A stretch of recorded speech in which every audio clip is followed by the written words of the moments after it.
every brother was caught in the crossfire. Was caught in the crossfire. Ya, kita masih nantikan bagaimana keputusan dari PDI Perjuangan ya. Nah, kita bergerak ke informasi lainnya. Ini mantan Kasum TNI, Letjen Purnawirawan Suryo Prabowo sempat mengalami kejadian yang tidak mengenakan di Bandara Changi pada hari kemerdekaan lalu, 17 Agustus. Ia sempat dinyatakan oleh pemerintah Singapura bahwa Letjen Purnawirawan Suryo Prabowo ini masuk ke dalam daftar hitam. Dan apa reaksi dari Panglima TNI kita? Kita dengarkan.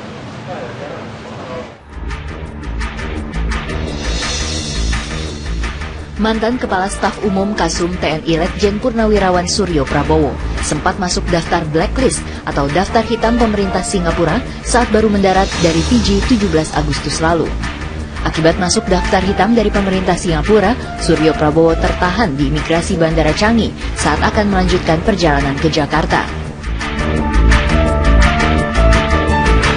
Namun pemerintah Singapura tak menjelaskan secara rinci alasan Suryo Prabowo masuk dalam daftar hitam. Dan kami juga menulis surat kepada Kementerian Luar Negeri agar menyampaikan nota protes. Bisa jadi suatu saat saya pun akan di blacklist. Seharusnya kalau blacklist seperti itu salah. Kalau salah, harusnya adalah meminta maaf dan mengantarkan sampai ke sana. Itu etikanya kan demikian. Tapi ini salah, ya udah dilepas begitu aja. Nanti semua orang dipanggil-panggilin kan nggak baik gitu. Jadi cuma katanya salah paham atau paham salah. Jadi kan nggak benar. Kita kan punya, ini warga negara loh, warga negara Indonesia loh. Bukan lihat siapapun juga, apalagi beliau purnawirawan. Saya sendiri sebagai Panglima TNI, saya tidak senang pemerintah Singapura memperlakukan mantan prajurit TNI seperti itu. Insiden tidak menyenangkan yang diterima Suryo Prabowo ditumpahkan di akun media sosial Facebook miliknya. Suryo Prabowo menceritakan sempat diinterogasi lebih kurang 1 jam dan ditanya mengenai hubungannya dengan seseorang yang bernama Indra M.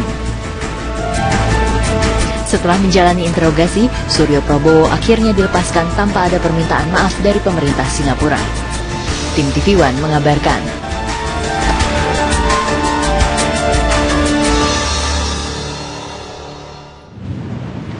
Baik, sesaat lagi kita akan memberikan informasi juga WNI kita yang disandera oleh Abu Sayyaf sejak Juni lalu yang bernama Muhammad Sofyan, yaitu awak atau ABK dari Tugboat Charles, berhasil melarikan diri meskipun kita belum tahu bagaimana kondisinya saat ini. Sesaat lagi tetap di Apa Kabar Indonesia Malam.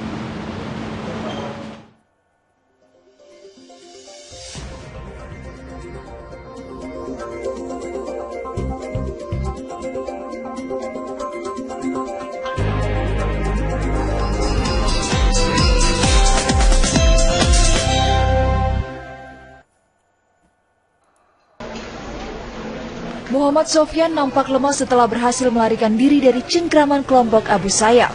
Sofyan kemudian dibawa ke kantor polisi di Pulau Jolo setelah diselamatkan nelayan di sana. Dari kantor polisi, Sofyan dibawa ke rumah sakit. Ia pun mengucapkan banyak terima kasih. Pada semua yang menolong saya berterima kasih kepada semua orang yang menolong saya. Menurut polisi Filipina, satu lagi warga negara Indonesia yang berhasil kabur dari Abu Sayyaf kini masih dicari. Kepala Polisi Provinsi Sulu, Mario Buyukan, mengatakan 1 WNI tersebut diduga tersesat, sementara Sofyan beruntung karena ditemukan penduduk. Menurut juru bicara militer Filipina, Mayor Filemontan, penduduk Jolo melihat Sofyan terapung setelah kabur dalam kegelapan. Setelah mendapatkan pemeriksaan medis, Sofyan diserahkan kepada pemerintah Indonesia. Masih ada 8 warga negara Indonesia yang disandra bersama dengan seorang warga Norwegia, seorang warga Belanda, 5 warga Malaysia, dan 8 warga Filipina.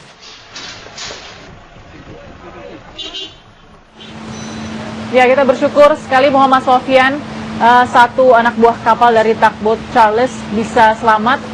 Itu juga karena terapung dan warga melihat dan menyelamatkan. Kita langsung ke Randy Wicaksana yang ada di Manila, Filipina.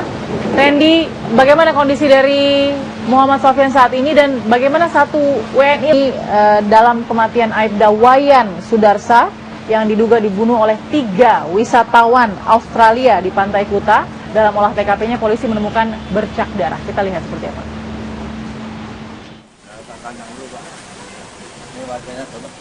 Tim Puslap 4 Polda Bali menemukan bercak darah saat melakukan olah TKP dalam kasus pembunuhan seorang polisi di Pantai Kuta, Bali.